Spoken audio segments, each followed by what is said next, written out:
Alors, les enquêtes dont on dispose, qui ont été réalisées avant le scrutin, montrent un regard relativement ambivalent de l'opinion publique française sur l'institution départementale. La crise, notamment la crise de la dette, est passée par là et on a constaté un véritable basculement de l'opinion sur la question de l'éventuelle disparition des conseils généraux. En 2008, 60% des Français étaient opposés à la suppression des conseils généraux. En 2013, on avait 60% qui étaient devenus favorables.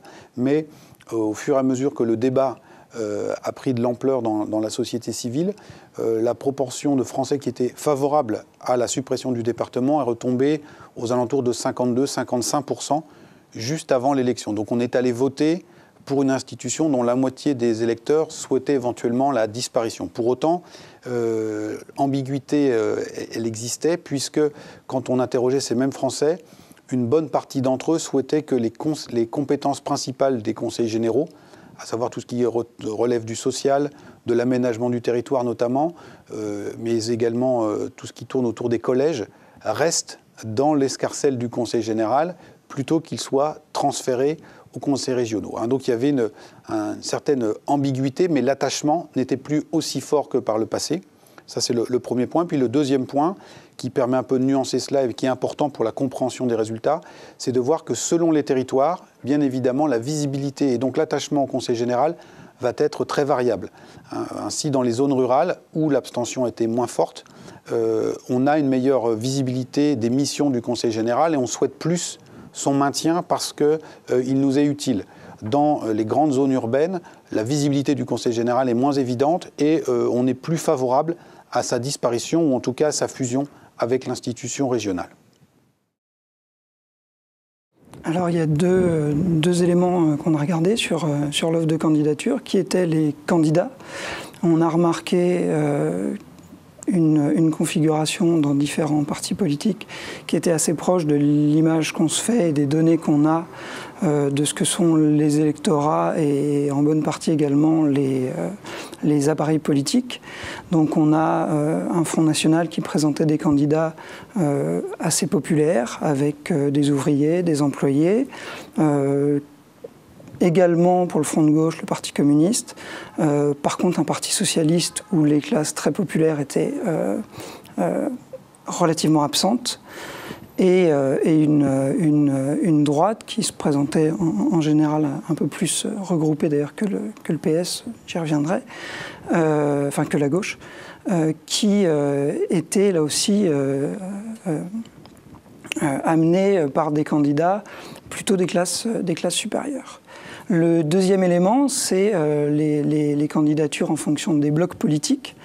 Et sur le territoire, on a un Front National qui est présent à peu près partout, qui a réussi à se présenter à peu près partout, comme à un niveau où il n'a jamais été, autour de 95% des circonscriptions du territoire. On a une gauche qui est relativement morcelée, surtout là où elle était forte précédemment.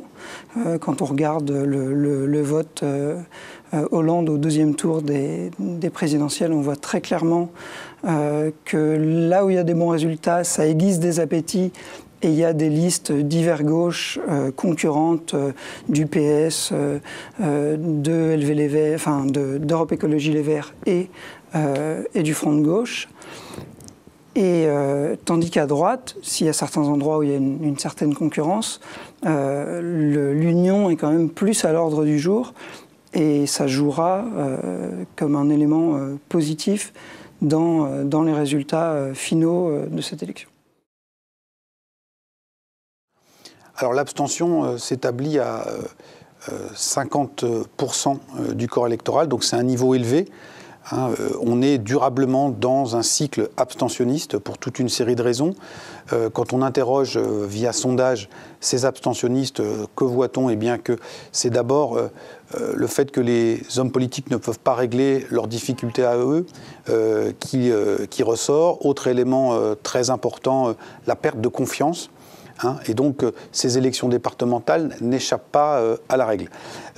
Il était intéressant de constater, on s'est amusé à faire cette analyse, qu'on voit que l'abstention n'est pas corrélée ou inversement corrélé, ce qui est contre-intuitif, au nombre de candidats, hein, puisqu'il y a eu un débat pendant cette élection départementale en disant c'est plus possible, on a une abstention qui est de plus en plus importante et pourquoi pas rendre le vote obligatoire.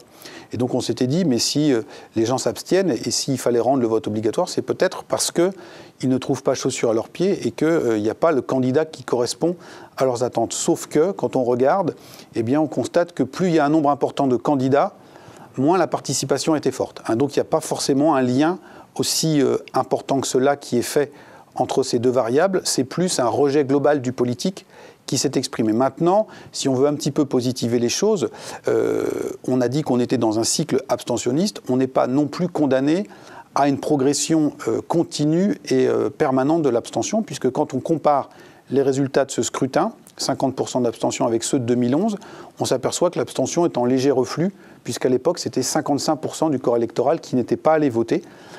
Mais à l'époque, on était dans un contexte politique aussi qui était différent de celui qu'on connaît aujourd'hui.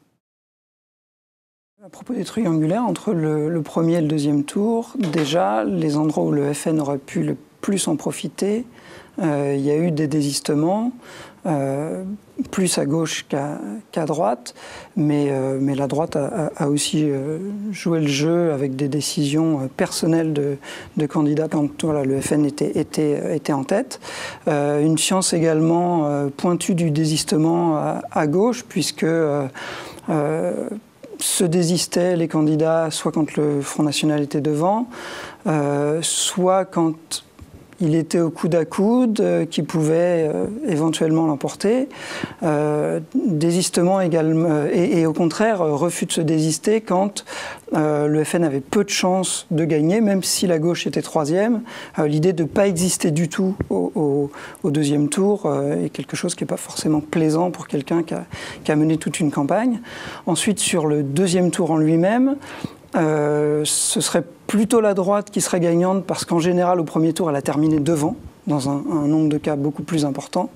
On enregistre en plus un vote utile avec un FN qui reflue très légèrement, de l'ordre de 2 points, je crois, au deuxième tour dans les cas de triangulaire.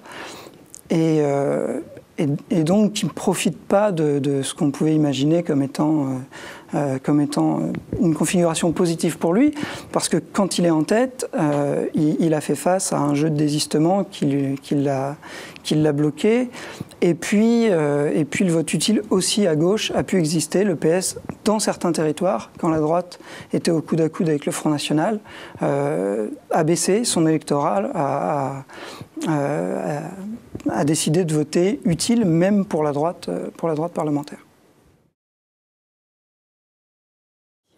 Alors d'abord, le score du Front National est plutôt bon. C'est leur meilleur score sur des élections, alors cette fois-ci départementales, mais elles sont héritières des élections cantonales.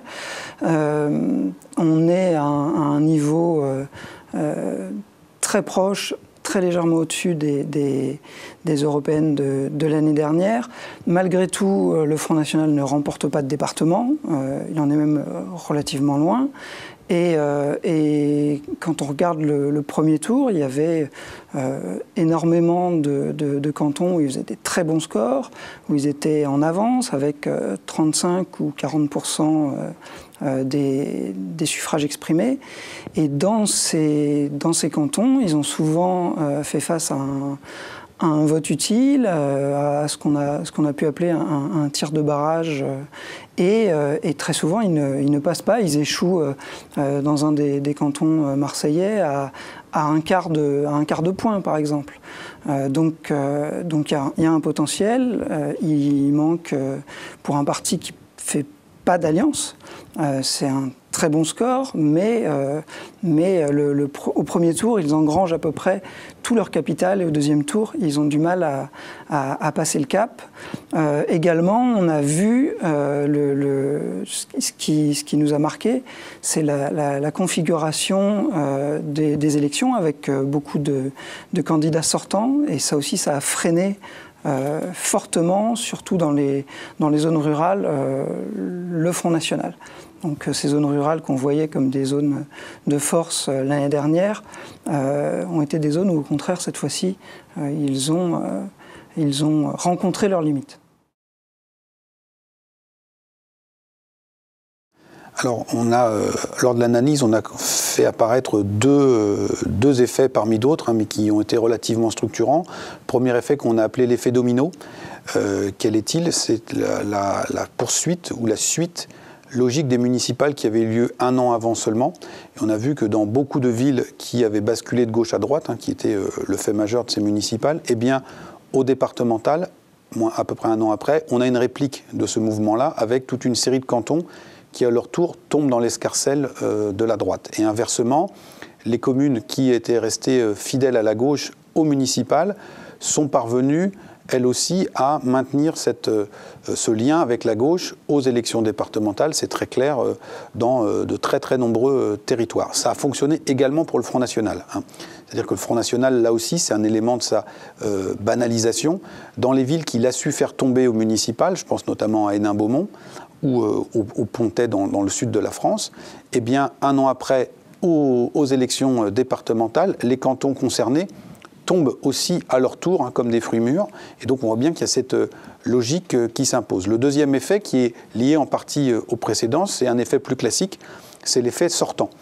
Et là, on a vu qu'il y avait une très, très grosse prime au fait d'être sortant. Alors, ce n'était pas forcément acquis, dans la mesure où, aujourd'hui, avec la nouvelle règle électorale, ce sont des binômes qui se présentent, un homme, une femme, et que donc, souvent, il n'y avait que la moitié du binôme qui était sortant. Or, le fait de compter un sortant dans ses rangs a maximisé les chances de victoire, et on voit très nettement, on en parlait tout à l'heure par exemple, que le Front National, par exemple, est très clairement freiné dans les territoires où des sortants se présentent face à lui.